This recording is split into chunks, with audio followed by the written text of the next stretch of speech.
At 3:30, we got number 20 Illinois, who's 6-1, trailing number 1 Oregon, who's 7-0. Oregon favored by 22 points on CBS. Luke Altmaier's gone 120 of 182, thrown for 1,506 yards, 15 touchdowns, 1 interception. Caden Fagan has had 67 carries for 306 yards and 3 touchdowns, and Pat Bryant's had 31 catches for 484 yards and 7 touchdowns. Dylan Gabriel's gone 174 of 226, thrown for 2,080 yards, 15 touchdowns, 4 interceptions. Jordan James had 120 carries, 1 carries for 717 yards and 8 touchdowns. And Tez Johnson's had 57 catches for 536 yards and 7 touchdowns. Oregon is 2-1 against Illinois all the time. Last 2 games have gone to Oregon in 1993 and 1996. Oregon's 1-0 at home.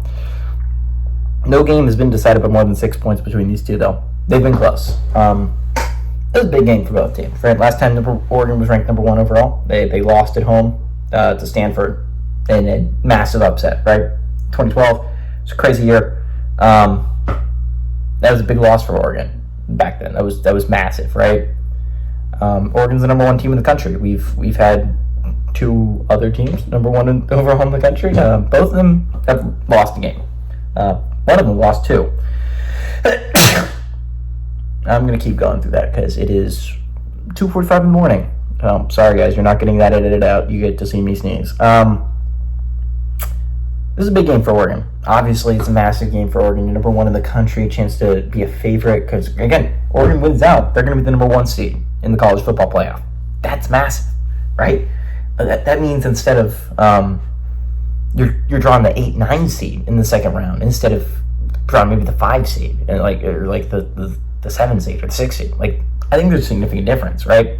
I think there's a significant difference, in my opinion, between playing, I don't know, the Texases of the world in the second round, and playing like the LSUs of the world in the second round.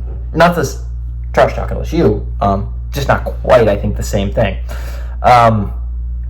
It's a big game for Illinois too, right? As much talk as Indiana's been getting as this surprise Big Ten contender, right? And honestly, they deserve all the talk in the world, right?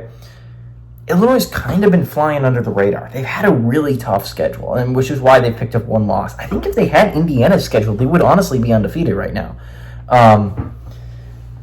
The hardest game Indiana's played against Nebraska, right? It's probably the second hardest game Illinois played, and they played Nebraska on the road, right? They've gone to the Big House and won.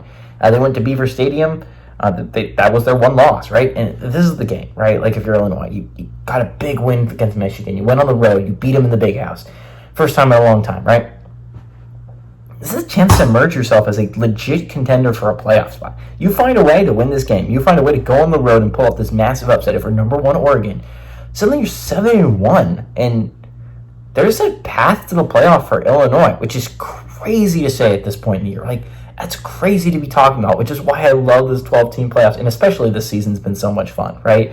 There's so many different surprise teams that absolutely can make a run for that playoff spot, and Illinois is looking like a team that is at least playing at a caliber, I think, that is worthy of consideration for the 12-team, right? And honestly, I understand 10-2 is going to be a hard ask. If you find a way to go, if you go 10-2, that's not a given.